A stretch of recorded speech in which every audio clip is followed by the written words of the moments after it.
예배 전쟁이라는 말을 여러분들은 들어본 적이 있으십니까? 이는 미국에서 생겨난 말로 20세기 중후반 현대 예배라는 개념이 본격적으로 등장했을 때 전통 예배와 일으켰던 갈등을 뜻하는 말입니다. 흔히 이 동시대적 기독교 음악 CCM의 기원으로 척 스미스 목사님이 담임하셨던 갈보리 교회를 말합니다. 1970년대 갈보리 교회요.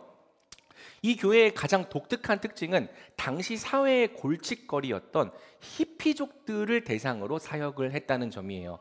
히피족들은 쉽게 말해 기성세대의 반항심을 품은 문제아들이었습니다. 전통을 거부하고 개인의 자유를 강조해서 가출을 하고 머리를 길게 기르고 역사 시간에 한번 보신 적이 있을 텐데 맨발로 다녀요. 너덜너덜한 청바지를 입고 마약에 중독되고 집단 생활을 하면서 그룹 성관계를 하는 등 굉장히 방탕하고 허무주의에 깊이 물들어 있던 사람들이죠. 당연히 이 보수적인 기독교가 이러한 청년들을 어떻게 바라보았겠습니까? 거의 사탄 숭배자의 화신쯤으로 여겼습니다. 어떤 교회는 아예 히피 출입 금지라는 이 팻말을 문 앞에 내걸 정도였죠. 이렇게 기성세대와 기성교회가 그들을 외면하고 있을 때 사랑과 긍휼의 눈으로 그들을 바라보는 사람들이 있었는데 그분이 바로 척 스미스 목사님입니다. 척 스미스 목사님은 당시 사회가 경멸하던 히피족들에게 먼저 다가가서 복음을 전하고 세례를 주고 교회 안으로 받아들여서 그들을 예수 그리스도의 제자로 훈련했습니다. 회심한 히피족들은 같은 히피족들에게 다가가 열정적으로 복음을 전했는데 이렇게 일어났던 운동이 지저스 무브먼트, 예수 운동이라고 합니다. 재미있는 것은 회심한 히피족들이 자기들의 문화, 특히 음악적인 문화를 교회 안으로 가져왔다는 사실이에요. 그들은 자신들이 즐겨하던 음악에 예배의 고백을 담기 시작했는데 이들을 중심으로 CCM의 시초이자 레전드라고 불리우는 마라나타 찬양, 마라나타 뮤직이 시작이 되죠. 이 시기에 작곡된 찬양 중에서 의외로 여기 계신 분들이 다 아는 찬양들이 많습니다. 제가 몇 개 불러볼까요? 첫 번째, Seek ye first. 먼저 그 나라와 의를 구하라. 두 번째, As the deer. 목마른 사슴 시낸 물을 찾아. 굉장히 익숙하죠? 그 다음에 I love Lord. 사랑해요 목소리 높여. 그 다음에 As we gather. 우리 모일 때 주 성령이 임하리. 다시 있는 찬양이죠, 그렇죠? 굉장히 놀라운 건요, 우리가 사실 히피족들이 만든 찬양을 부르고 있었던 거예요. 근데 이게 벌써 지금으로부터 따지면 50년 된 찬양이다 보니까 뭔가 신세대 찬양으로 느껴지기보다는 마치 고전 복음 성가처럼 불려지고 있었던 거죠. 하지만 이 곡들이 처음 발표되었을 때에는 기성교회가 도무지 수용하기 어려울 정도로 너무나 급진적인 찬양들이었습니다.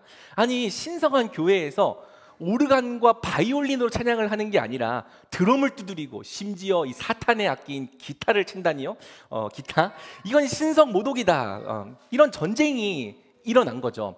전통적인 기성교회는 이러한 CCM의 반응을 크게 비난했어요. 하지만 젊은 세대 사이에서는 이러한 찬양들이 급속도로 퍼져나갑니다. 왜? 들어보니까 자기들이 평소에 듣던 음악과 교회 음악이 비슷한 거예요. 그래서 CCM이거든요. 동시대적 기독교 음악. 이때부터 예배 전쟁이 시작이 된 거죠. 예배 형식을 조금 어려운 말로 예전이라고 부르는데 어떤 예배 형식이 진짜 신학적으로 올바른 예배인가라는 논쟁이 시작이 된 겁니다. 들으면서 이러한 예배 전쟁이 단지 미국의 일만은 아님을 아셨을 거예요. 제가 불러드렸던 이 예시곡들처럼 몇몇 얼리 어댑터들이 미국의 현대 예배 음악을 우리나라로도 수입해 왔기 때문이죠. 그러니까 당시 우리나라의 예배 분위기는 주악에 맞춰 묵도하심으로 예배를 시작하겠습니다. 다 이렇게 예배를 시작하는 전통적인 분위기였는데 갑자기 인도자가 기타를 메고 할렐루야! 막 이러니까 와, 저게 예배인가? 막 이런 논쟁과 비난이 막 터져 나왔던 거예요. 비슷한 비난들이 터져 나왔죠. 어디 신성한 예배 시간에 세상의 악기를, 심지어 사탄의 악기를 두드릴 수 있어? 90년대 말, 아니 2000년대 초반까지만 해도 이런 긴장이 팽배했고요. 아마 이것을 우리 여기 계신 분들 중에 많은 분들이 직접 몸으로 경험해 보기도 했을 것입니다. 지금은 어느 정도 타협을 봤습니다. 밴드로 하는 음악은 본 예배가 아니라 예배 전에 하는 무슨 찬양? 준비 찬양. 그리고 종을 친 다음에 주악에 맞춰 묵도하심으로 시작할 때부터가 진짜 예배 시간. 지금도 어르신들, 특히 나이가 많으신 장로님들께는 이런 생각이 굳어져 있음을 가끔씩 보게 됩니다. 우리나라에서도 예배 전쟁은 계속되고 있습니다. 인터넷에 조금만 검색해봐도 현대 예배는 올바른 예배가 아니라는 수많은 비난들이 난무합니다. 극단적으로 보수적인 교회에서는요, 모든 종류의 CCM, 심지어 찬송가까지도 잘못되었다고 거부하고 칼빈의 제네바 시편 찬송가만 부르기도 합니다. 음악을 주로 얘기했지만 예배 전쟁의 핵심은요, 사실상 문화 전쟁이에요. 음악 말고도 이런 문화 전쟁이 교회 안에 많죠. 어떻게 목사가 예배 시간에 정장을 안 입을 수가 있어? 어떻게 목사가 성례를 인도하면서 가운을 안 입을 수가 있어? 제가 약간 좀 억울한 적이 있었는데, 이전 교회에서 저는 한 번도 청바지를 입고 설교를 한 적이 없거든요. 진짜 수련회 가서도 다 양복 입고 설교했거든요. 맞죠? 근데 어떤 권사님이 강우경 목사가 청바지를 입고 설교를 했다면서 막 항의를 했다는데, 아마 좀 저 닮은 분이랑 헷갈리셨나? 너무 억울한 거예요. 근데 어쨌든 이런 문화 전쟁이 있다는 거예요. 저는 둘 다 어기고 있네요. 정장도 안 입고 설교하고 있고 가운도 안 입고 성찬도 집례하고 있는데, 좀 된 이야기지만 제가 전도사 시절 수련회 찬양을 인도하는데 사도신경을 안 하고 시작했다고 한 청년이, 저보다 좀 나이가 많았던 청년이 제게 삿대질을 하면서 항의를 하는 겁니다. 어떻게 전도사가 돼가지고 사도신경도 안 하고 예배를 시작할 수 있습니까? 신학교에서 그런 기본도 안 배웠습니까?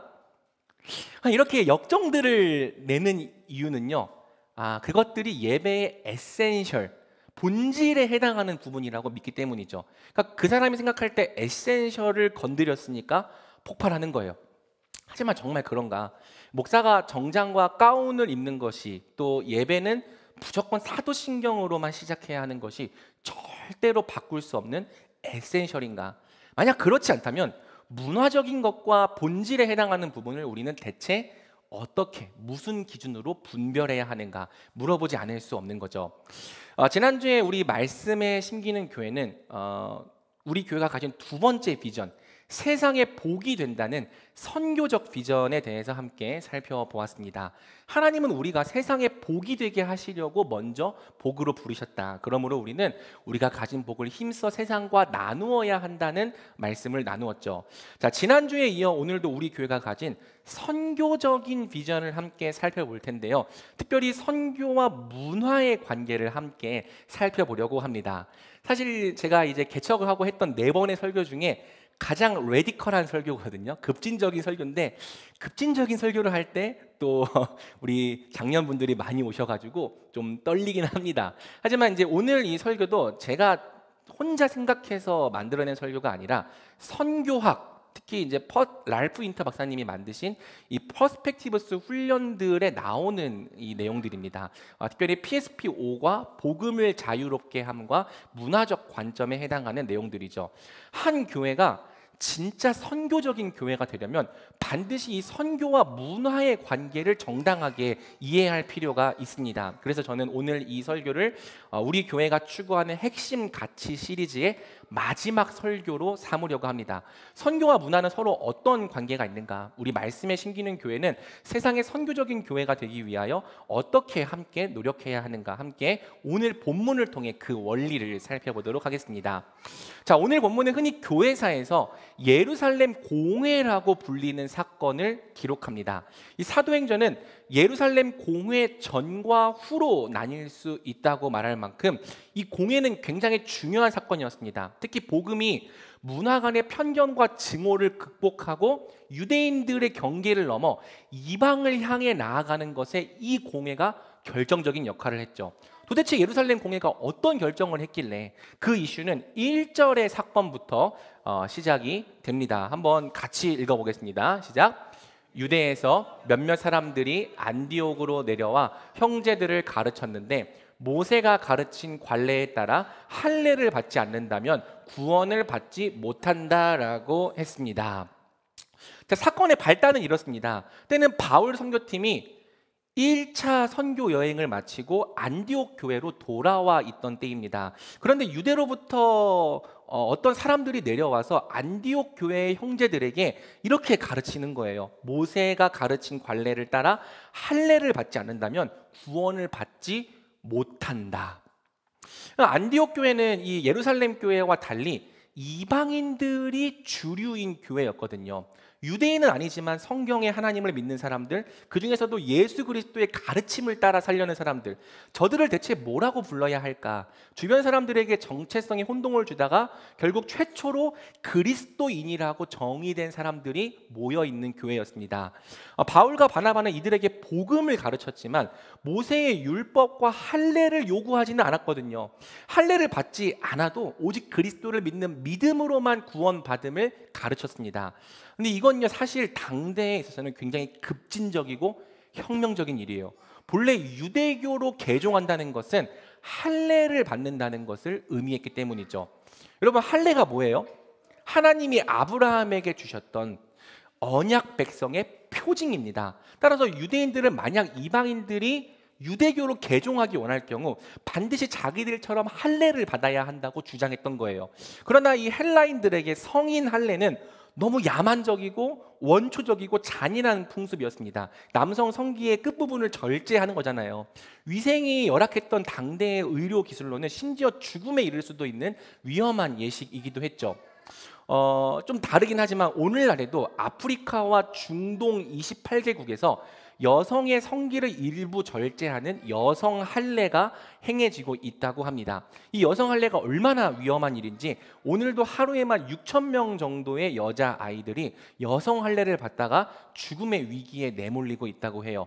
특별히 이 소말리아라고 하는 국가에서는 무려 98%의 여성이 할례를 받을 만큼 굉장히 그 나라에겐 당연한 문화인데, 이게 우리나라 사람인 우리에게는 어떻게 느껴집니까?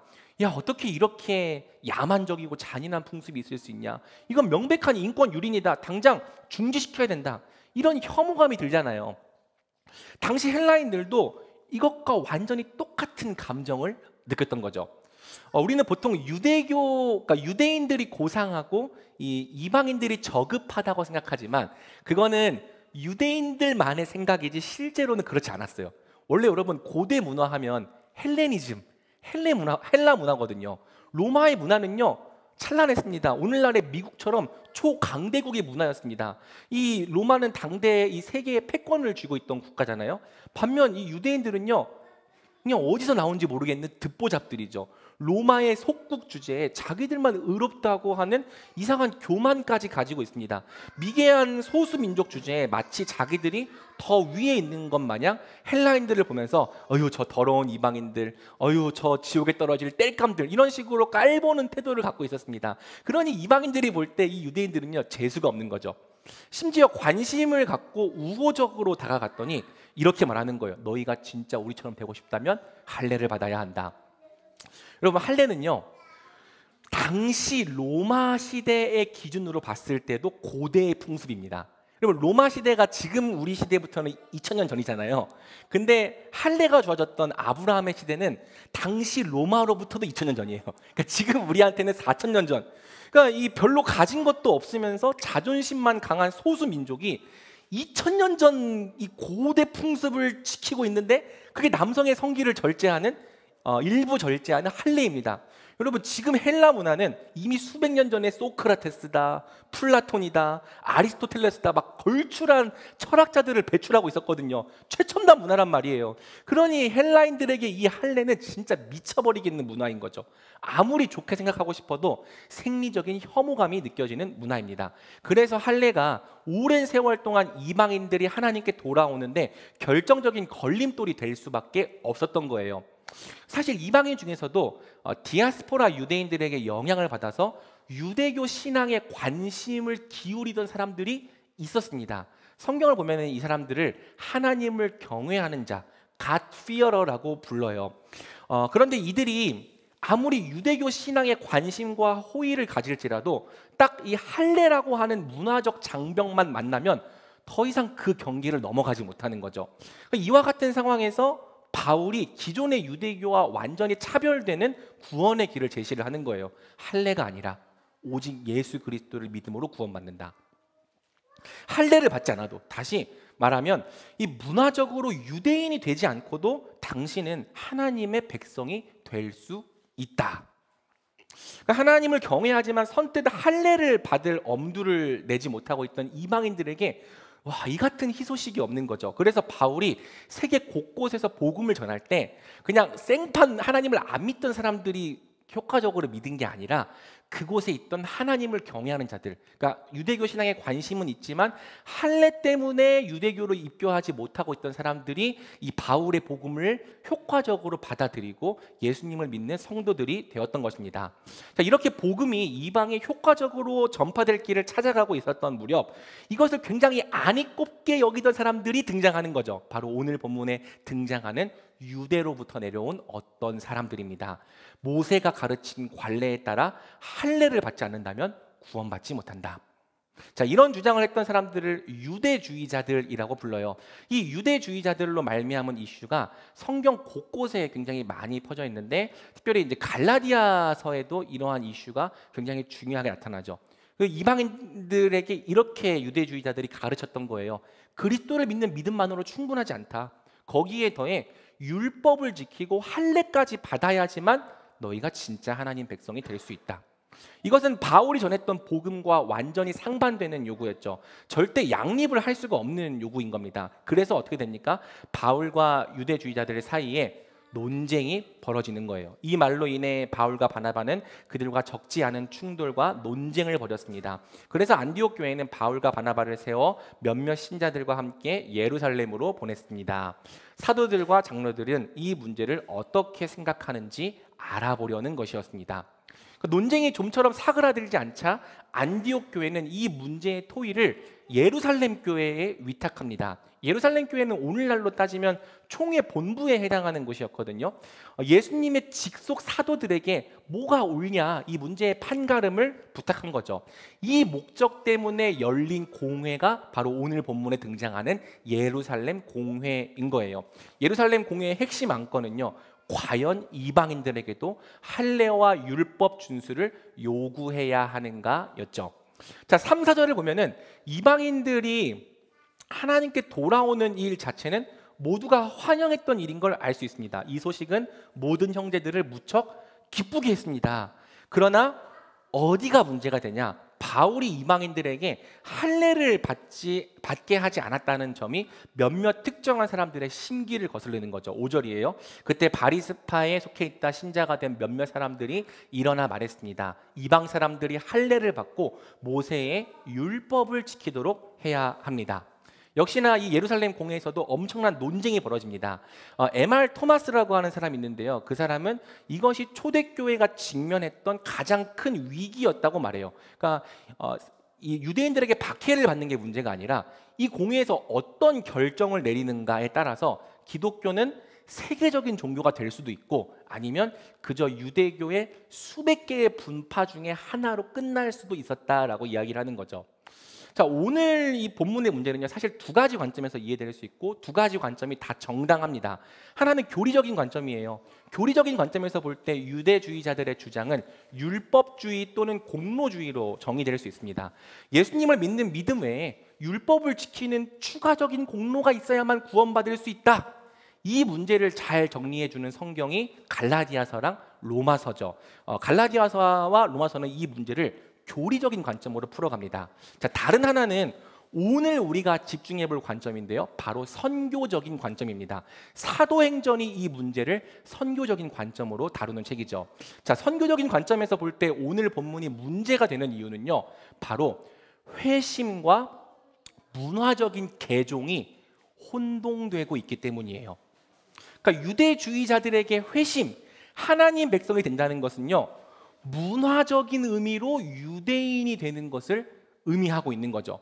그들에게 회심이란 문화적 개종, 유대인들처럼 할례를 받고 의식법과 절기들을 지키며 살게 되는 것을 의미하는 겁니다. 하지만 문화는 사실 참 신앙의 본질과 관련이 없거든요. 여러분, 참 신앙의 본질이 뭡니까? 죄를 회개하고 예수님을 주와 그리스도로 믿으면 성령으로 세례를 받아 하나님의 백성이 된다는 거잖아요. 물론 본질은 본질 자체로만 존재할 수는 없죠. 본질은 항상 문화라고 하는 그릇에 담기기 마련이에요. 예를 들어서 하나님을 경외하는 것이 예배의 본질이지만 어떤 옷을 입고 예배할 것인가? 어떤 옷을 입는 게 하나님을 경외하는 태도일까? 앉아서 예배할 것인가? 서서 예배할 것인가? 아까 우리가 예배 드릴 때 드리는 기도할 때는 서서 기도했잖아요. 또 어떤 가락과 어떤 반주에 맞춰 찬양할 것인가? 예배의 공간은 어떻게 할 것인가? 이런 형식에는 반드시 문화적인 요소가 들어가기 마련이죠. 하지만 그럼에도 불구하고 하나님을 경외함으로 예배를 드리는 것이 본질이지 이런 복장, 음악, 장소, 예식이 본질이라고 말할 수는 없는 거죠. 어떤 형식으로 예배하든지 그 예배 안에 하나님을 경외함이 있다면, 영과 진리로 드리는 참 본질이 있다면 하나님 그 예배를 받으시거든요. 오히려 가인의 제사처럼 형식은 완벽해도 본질이 탈락된 예배를 하나님은 거부하시는 거고요. 갈라디아서에서 바울은 이렇게 묻는 거죠. 너희가 본질로 구원을 받았는지 문화로 구원을 받았는지. 이방인들은요, 할례와 같은 율법의 행위를 했다고 성령을 받은 게 아니었어요.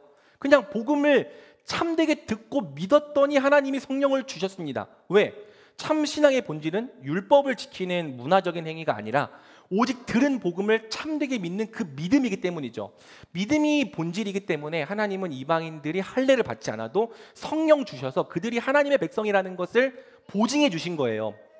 유대주의자들의 결정적인 문제는요, 자기들의 신앙 속에서 본질에 해당하는 것과 문화에 해당하는 것을 똑바로 구별해내지 못하고 있다는 거죠.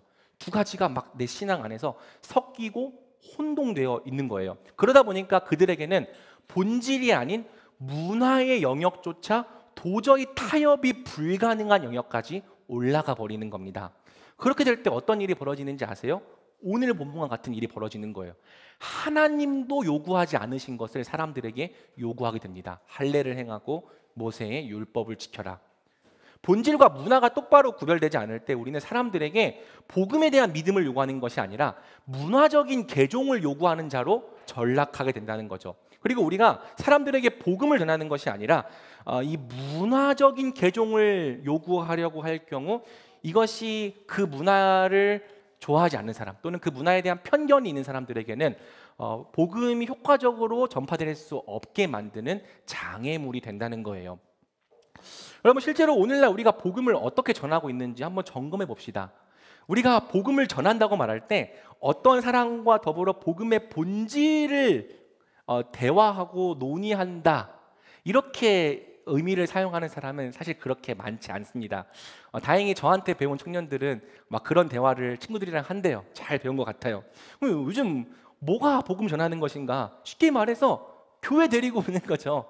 교회에 데리고 와서 일단 그 교회의 문화를 경험시키고 그 문화에 적응시키는 것이 복음을 전한다는 말과 동일하게 쓰이고 있습니다. 불교에서 기독교로 개종했던 한 청년이 저에게 들려준 이야기입니다. 자기는 이제 막 불교에서 기독교로 개종했기 때문에 기독교의 믿음과 불교의 믿음이 서로 어떻게 다른지를 누가 설명해 주기를 바랬대요. 그런데 자기가 교회 사람들에게 아무리 물어봐도 가르쳐 주는 사람이 없더랍니다. 대신에 이런 말들을 해줬대요. 일단 CCM부터 들어봐. CCM을 계속 듣다 보면은 뭔가 마음에 찡 감동이 오는 때가 있을 거야. 그럼 기독교가 뭔지 알게 될 거야. 또 이렇게 얘기했다고 합니다. 일단 교회에서 섬김을 시작해봐. 안내를 서든지 찬양팀을 하든지 방송실을 섬기든지 열심히 네가 교회를 섬기고 적응하다 보면 그때 신앙이 뭔지 알게 될 거야. 뭐 완전히 틀린 말은 아니지만 이 말들 중에서 신앙의 본질이라고 부를 만한 것이 과연 있냐는 거예요. 없죠. 그럼 사람들은 대체 뭘 전해주는 거예요? 본질이 아닌 그 교회의 문화인 거죠. 일단 네가 교회 안에 들어와서 교회의 문화를 경험하고 기독교 문화를 익히다 보면 어느새 그 문화에 익숙한 사람이 될 거야 라고 말하는 것과 전혀 다르지 않은 겁니다. 이 말을 해주는 사람들에게 회심이란 곧 문화적인 개종을 의미하는 거죠. 물론 우리가 좀 이따 살펴보겠지만 문화에는 능력이 있어요. 문화에는 복음이 폭발적으로 전진하게 만드는 매우 효과적인 능력이 있습니다. 복음이 한 문화에 가장 적절한 옷을 갖춰 입기만 한다면 같은 문화권 안에서는 굉장히 효율적으로 전파가 되거든요. 하지만 이 문화의 역할을 잘 이해해서 효과적으로 사용하는 거랑 내 신앙 안에 뭐가 복음인지 문화인지 잘 몰라서 뒤죽박죽 섞여 있고 혼동되고 있는 거랑 이것이 완전히 다른 상태라는 거죠. 그리고 복음과 문화가 혼동되어 있을 때 우리도 오늘 본문처럼 사람들에게 예수님을 믿으라라고 말하기보다는 할례를 받으라, 문화적으로 개종해라라고 요구하는 사람이 된다는 것입니다. 이러한 요구가 특별히 그 문화에 편견이 있는 사람들에게는 도무지 복음을 받아들일 수 없는 요구, 받아들이기 힘든 요구가 원인이 되는 거죠. 실제로 기독교인들이 이 선교와 문화의 관계를 정당하게 이해하지 못할 때 복음은 너무나도 아쉬운 이유로 그 전진이 가로막힙니다. 예를 들어서 그리스도인들이 즐겁게 고기를 구워 먹는 모습을 한 힌두교인이 보았다고 합시다. 그렇다면 채식주의자인 힌두교인들에게 그리스도인이 되는 것이란 고기를 먹는 사람이 되는 것이다라는 편견이 생길 수 있죠. 사실 고기를 먹고 안 먹고는 구원받는 것과 관련이 없잖아요. 그러나 이런 사소한 오해가 복음 전파에 큰 걸림돌이 됩니다. 비슷하게 중국인들은 개종할 경우 서양 사람들처럼 조상들의 전통을 무시하는 사람이 되어야 한다고 생각하기 때문에 예수님 따르기를 거부할 수 있죠. 이것은 초창기 우리나라도 마찬가지였어요. 예수를 믿는다는 것이 조상을 무시한다는 것과 동일시 되었던 거죠. 유목민들의 경우는요, 그리스도인들의 이 도시적인 복색 때문에 복음을 거부할 수 있습니다. 왜냐하면 그리스도인이 된다는 것은 유목민의 정체성을 포기하고 도시 사람이 된다는 것을 의미하기 때문이죠. 말도 안 된다고 생각할지 모르겠지만 실제 선교 현장에서 이런 문화에 대한 무지와 사소한 오해 때문에 걸림이 된 경우가 굉장히 많아요. 심지어 인도인들은요, 미국인들이 운동화와 청바지를 입고 다니는 모습을 보며 더럽고 부정하다고 생각합니다. 우리는 인도인들이 더럽다고 생각하죠. 그 더러운 강에서 막 이렇게. 하지만 그 사람들의 더럽다는 기준이 좀 다르거든요. 이 미국인들이 운동화와 청바지를 입고 있으면은 더럽고 부정하다 생각해요. 이런 문화적 관점에 무지한 채로 선교사가 청바지와 운동화를 신고 다가간다면 거기서부터 인도인들은 벌써 거부하는 거죠. 자, 그런데도요, 이 기독교 역사를 보면은 서양 문화가 곧 복음이다라고 생각을 해서 이 복음이 아니라 서양 문화 자체를 이식하려 했던 경우가 적지 않습니다. 각고의 노력 끝에 이 서양 문화를 받아들인 사람을 한두 명 얻어낼 수 있을지는 몰라도 그들은 즉시 이 외국 문화를 받아들였다는 이유로 사회 구성원들로부터 배제를 당해요. 민족의 정체성을 버리고 서양의 문화를 받아들였다는 이유로요. 이런 식의 복음 전파는 사실상 복음을 듣는 사람들에게 문화적 자살을 요구하는 것이나 다름이 없습니다. 선교적 용어예요. 그 사람들의 문화 속에서 예수님을 따르는 게 아니라 다른 문화를 받아들여야만 예수님을 믿을 수 있다고 말할 때 그것은 그 사람들에게 문화적 자살을 요구하는 거다. 네 문화를 버리거나 아니면 네가 속한 문화의 종족들과 절연하거나 이걸 요구하는 일이다라고 말하는 거죠. 이 스티븐 호돈이라고 하는 사람이 말합니다. 그리스도는 무슬림들에게 돼지고기를 먹이고 원주민들에게 구두를 신기려고 죽으신 것이 아니다. 고기를 먹냐 안 먹냐, 조상을 존중하냐 안 하냐, 어떤 옷을 입냐 안 입냐, 이게 뭐가 중요합니까? 중요한 것은 그들이 그리스도께서 우리 죄인들을 위해 행하신 복음의 의미를 알고 믿고 회심하는 것 아닙니까? 하지만 문화에 대한 무지와 부주의함이 또 본질과 문화가 혼동되어 버린 복음이 너무 아쉽고 비본질적인 문제로 복음의 전파를 가로막는다는 거예요. 자, 여러분, 문화적 관점을 알면은 오늘날 복음이 왜 기성세대에게서 다음 세대로 잘 전수가 되지 못했는지도 알 수 있습니다. 기성세대는 정말 다음 세대에게 복음을 가르쳤던 걸까요?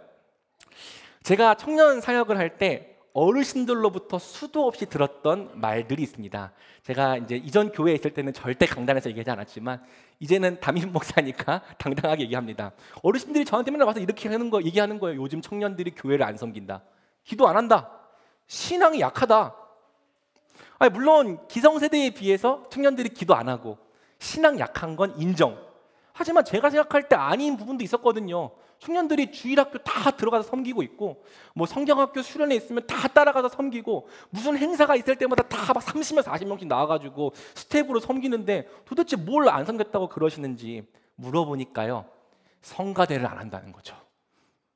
그분들께 교회를 섬기는 일이란 더도 말고 덜도 말고 성가대 섬기는 걸 의미하는 거예요.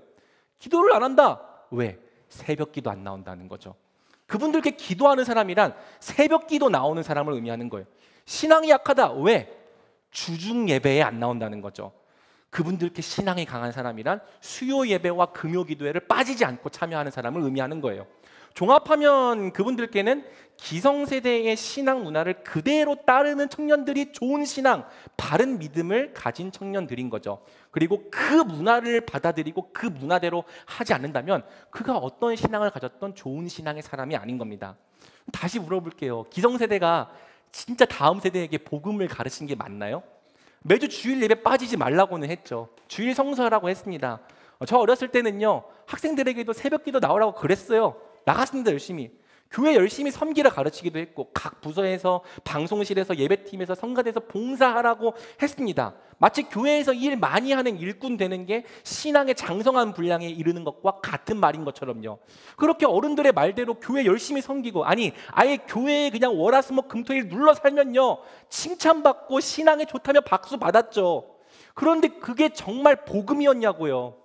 우리를 어떤 목사나 교회가 아니라 주 예수 그리스도께 헌신되게 만드는 참 신앙의 본질이었냐는 것입니다.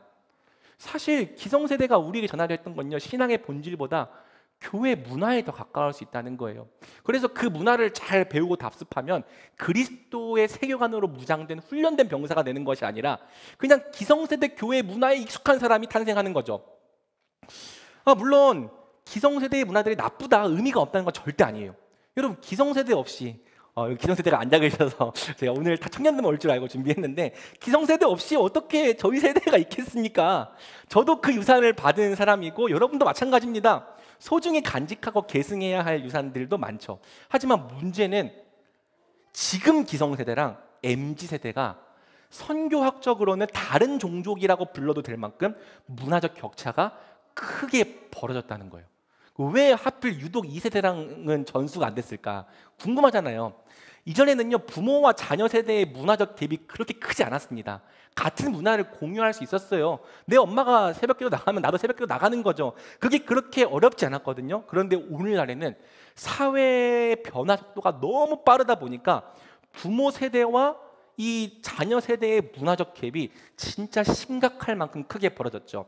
그래서 유독 신앙의 본질보다 문화를 중점적으로 전수하려 했던 시도가 요즘 시대에 완전히 처참하게 실패한 거예요. 저와 같은 MZ세대 그리고 저런 알파세대, 저희 교회의 미래들인데요. 자, 이 알파세대들은요 지금 기성세대의 신앙 문화가 그렇게 매력적으로 느껴지지 않습니다. 새벽에 일어나기 힘들어요.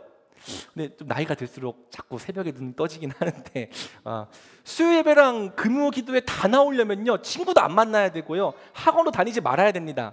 무엇보다 그렇게 막 힘을 내서 시간을 내서 예배에 나와봐도요 예배가 재미가 없어요. 왜?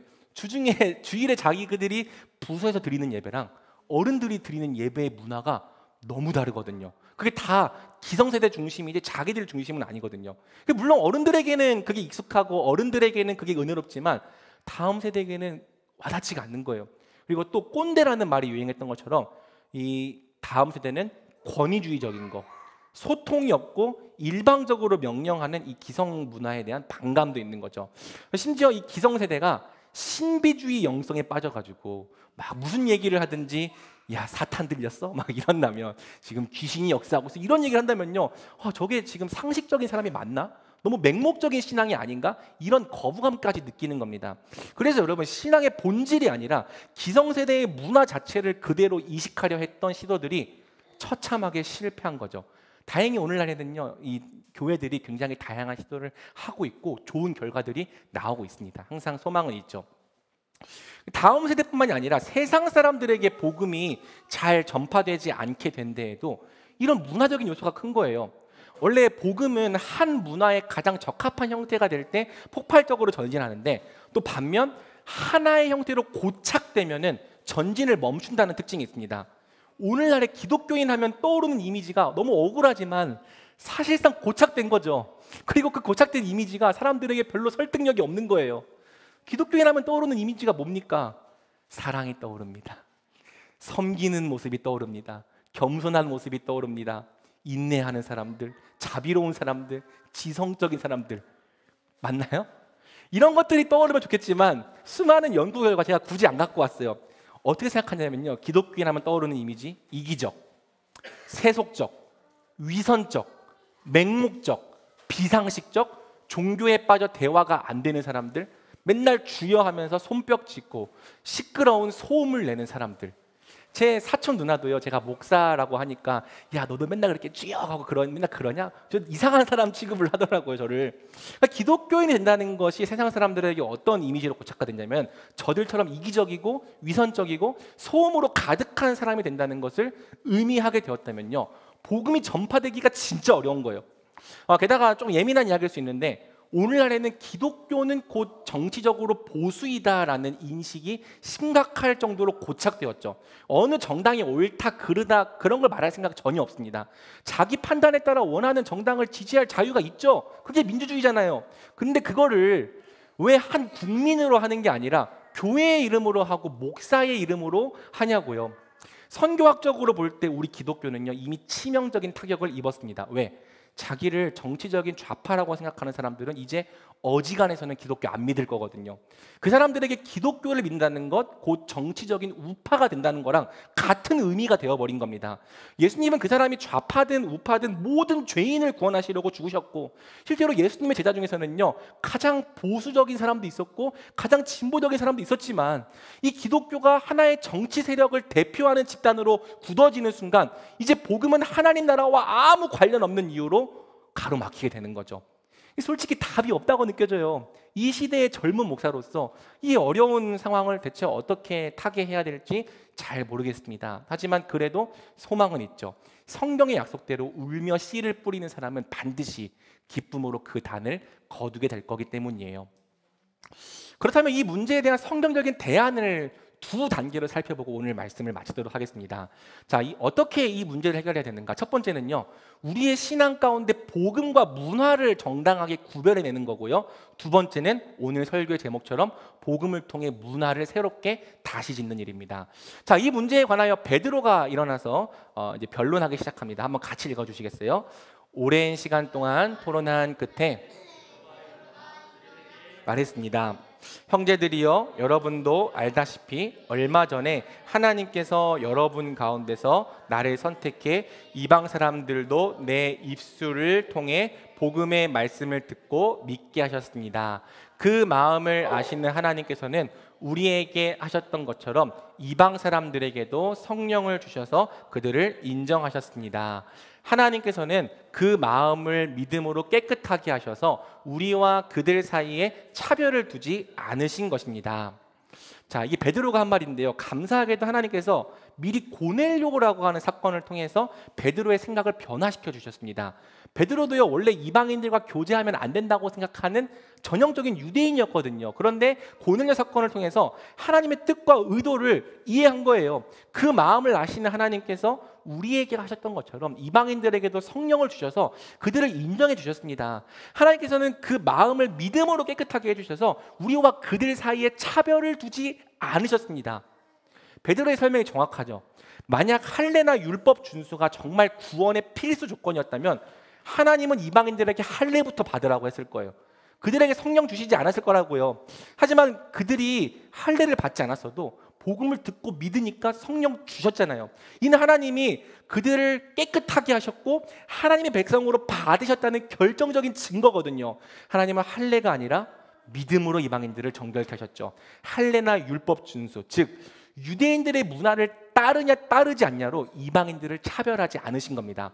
그래서 베드로가 말하는 거예요. 우리 10절과 11절도 한번 같이 읽어보겠습니다. 시작. 그런데 여러분은 어째서 우리 조상이나 우리가 질 수 없었던 무거운 짐을 이방 신자들에게 지워서 하나님을 시험하려고 하십니까?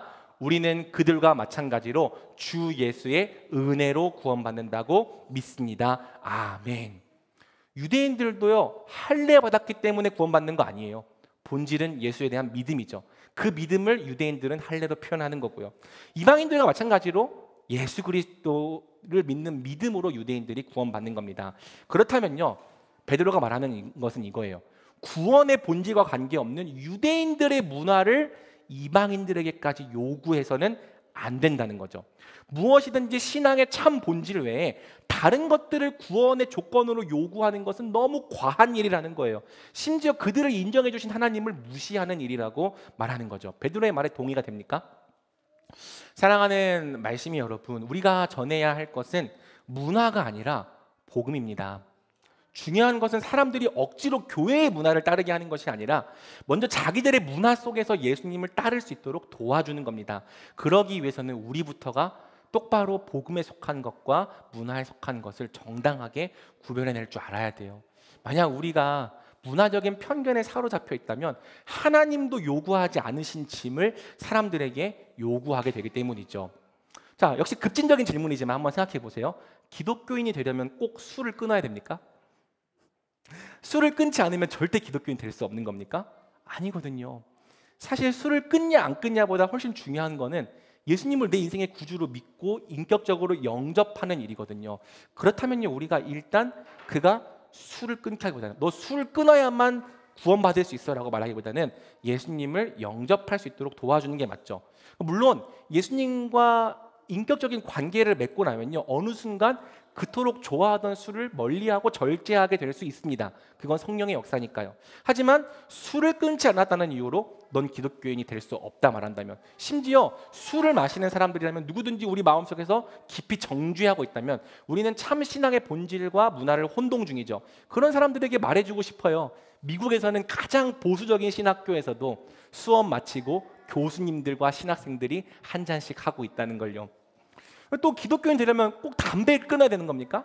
담배를 끊지 않으면 절대 기독교인 될 수 없는 겁니까?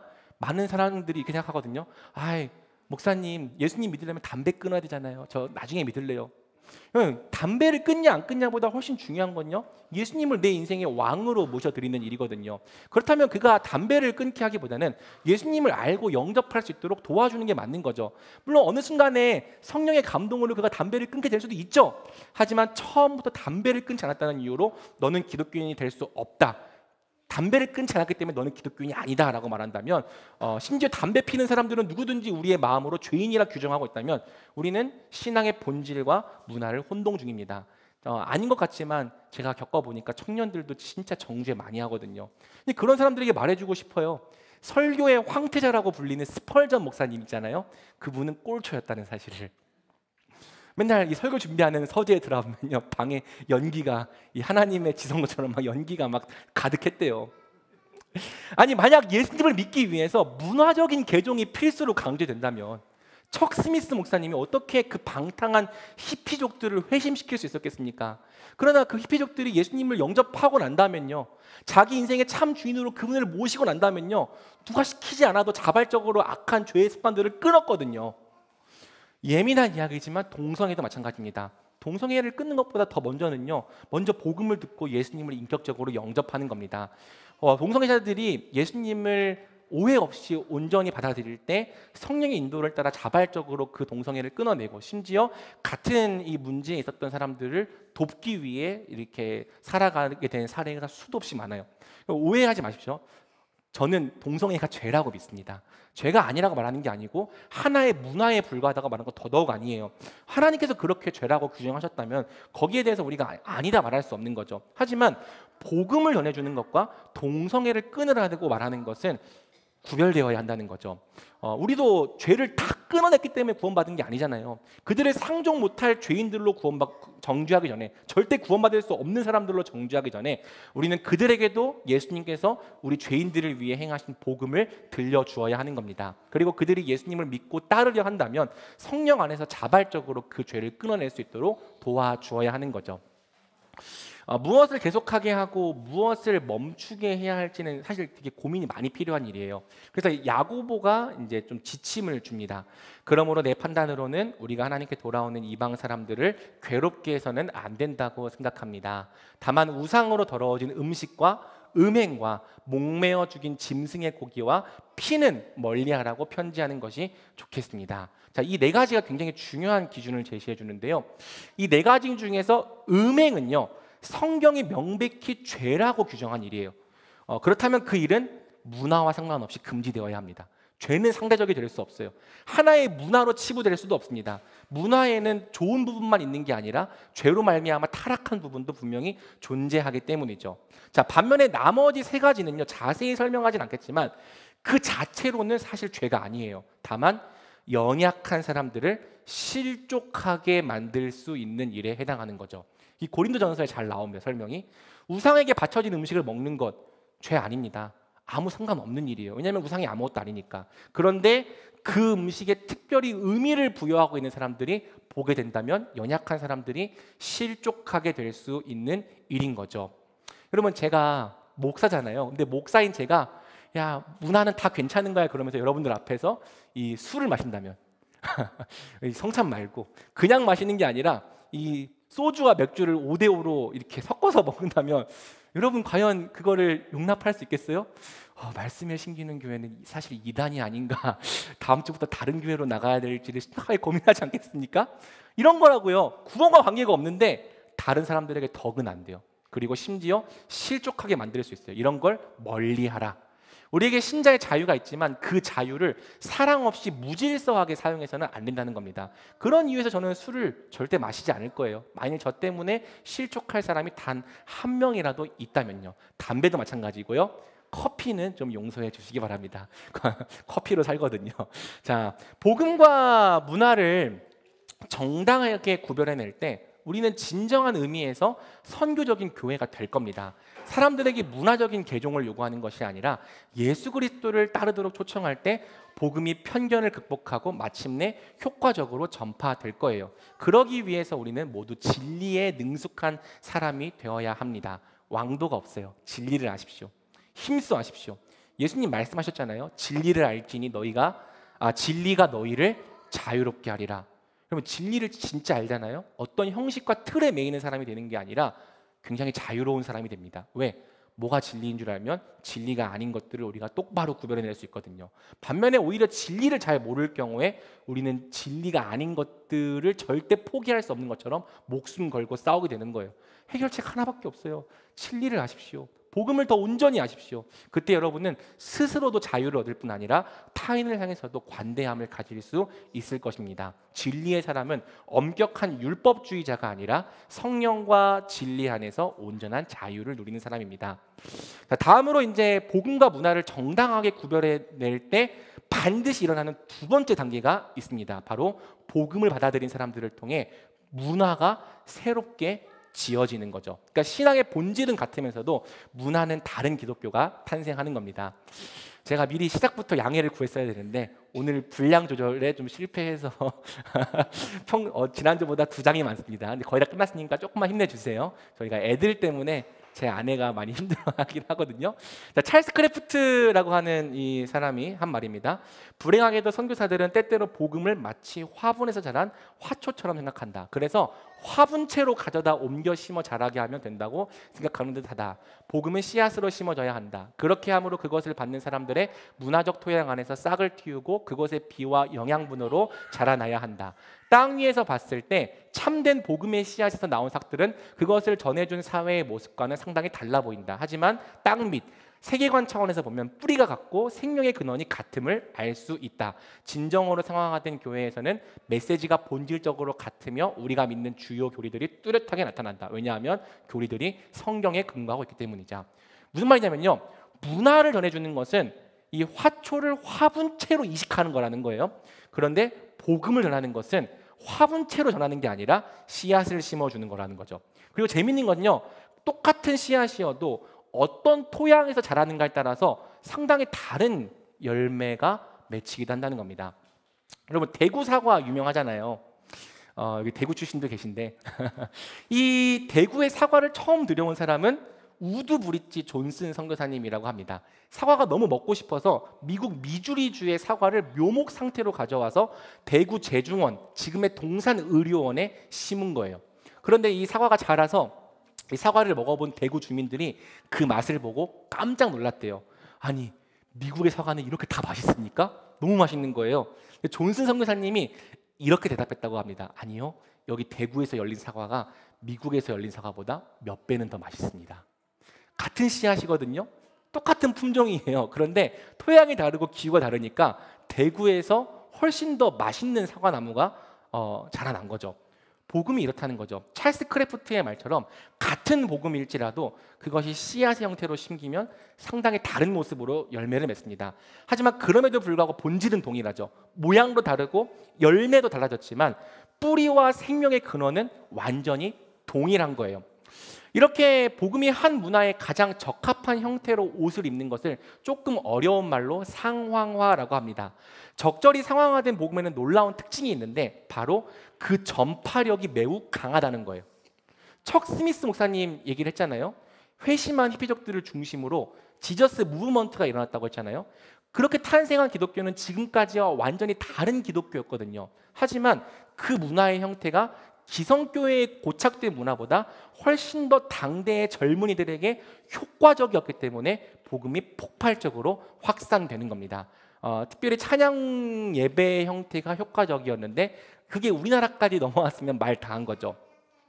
미국에서 일어난 현대 예배가 우리나라에도 붐을 일으켰어요. 90년대 말이랑 2000년대 초 예수전도단, 화요 모임, 캠퍼스 워십, 디사이플스.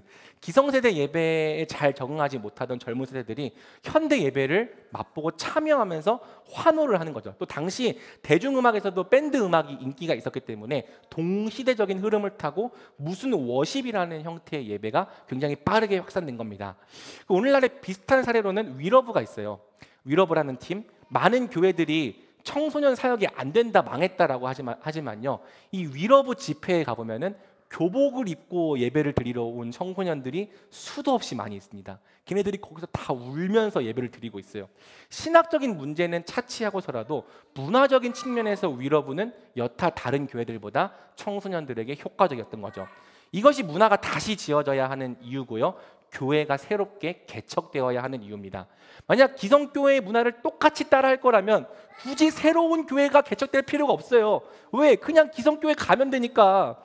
하지만 세상에 교회가 이토록 많음에도 불구하고 교회가 계속 개척되어야 하는 이유가 있다면 그 시대에 적합한 문화의 옷을 입기 위해서죠. 젊은 세대의 문화를 7, 80대는 할머니가 배워서 따라하기보다는 새롭게 태어난 아이가 더 잘 흡수하는 것과 같은 원리입니다. 그러므로 말씀 맺겠습니다. 사랑하는 말씀이 여러분, 세상에 진정으로 선교적인 교회가 되기 위해서 우리 말씀에 심기는 교회가 하려는 것은 오늘 제목과 같아요. 문화를 다시 짓는 교회가 되는 겁니다. 그것이 무엇이든지 간에 우리 말씀에 심기는 교회는요, 기성교회의 문화를 그대로 답습하지 않을 거예요. 버릴 건 버릴 거고 바꿀 건 바꿀 겁니다. 성경의 감시를 받는 가운데 저를 비롯한 MZ세대와 그 다음 세대에 맞는 문화로 기독교를 새롭게 상황화할 겁니다. 왜? 적어도 향후 30년간은 현 세대와 다음 세대의 선교에 효과적인 교회가 되기 위해서죠. 그래서 만약 저희 교회에 오셔서 기성교회와 똑같이 해달라고 하시는 분들이 있다면 뭐 그런 분들이 여기 오실까 싶기도 하겠지만 그냥 기성교회로 가라고 하려고요. 기성세대를 안 받겠다는 뜻이 아니에요. 다만 시작부터 이런 철학을 가지고 기성세대 문화와는 선을 긋겠다는 거죠. 우리도 기도 열심히 할 거예요. 그런데 새벽 기도가 아니라 우리만의 기도 문화를 만들어 볼 거예요. 성경 공부 진짜 열심히 하고 제자 훈련 빡세게 할 겁니다. 저한테 제자 훈련 받아본 친구들은 압니다. 제가 얼마나 빡세게 시키는지. 하지만 꼭 수요 예배나 금요 기도회가 아니라 새로운 형태로 익숙한 개역개정 성경 대신에 지금 우리말 성경을 쓰고 있는 것도요. 이런 이유에 선 거예요. 저도 솔직히 개역개정이 편하다고요. 하지만 청년들이 개역개정 성경을 읽으면 무슨 뜻인지 이해를 못하겠대요. 그러면 쉬운 성경으로 바꿔야죠. 세번역 사도신경을 사용하는 것도 그리팅과 같은 이 수평적인 예배 순서를 도입해 보는 것도 모두 이러한 목적과 이유, 문화를 다시 지어보려는 거예요. 사랑하는 말씀이 여러분, 문화를 다시 짓는 이 중대한 과업은 저 혼자의 힘으로는 불가능한 일입니다. 저는 그렇게 문화적인 사람은 아니거든요. 그렇기 때문에 여러분이 중요합니다. 여러분 한 사람 한 사람이 바로 우리 교회의 문화를 새롭게 지어줄 키맨들이기 때문이죠. 저는요, 여러분에게 복음을 문화가 아니라 씨앗으로 심겠습니다. 그렇다면 여러분은 제가 전한 말씀에 잘 심겨주시고 여러분의 문화 안에서 여러분다운 열매를 맺어 주십시오. 그렇게 할 때 우리 교회의 문화는 바로 여러분들의 열매를 통해 지어져 갈 것입니다. 뭐 어떤 문화가 만들어져 갈지 솔직히 잘 모르겠지만 그래서 더 기대가 되기도 해요. 복음은 과연 우리 안에 어떤 열매를 맺히게 할까요? 그 열매를 기대하며 나아가는 우리 말씀에 심기는 교회가 되면 좋겠습니다. 우리는 문화를 다시 짓는 교회입니다. 아멘.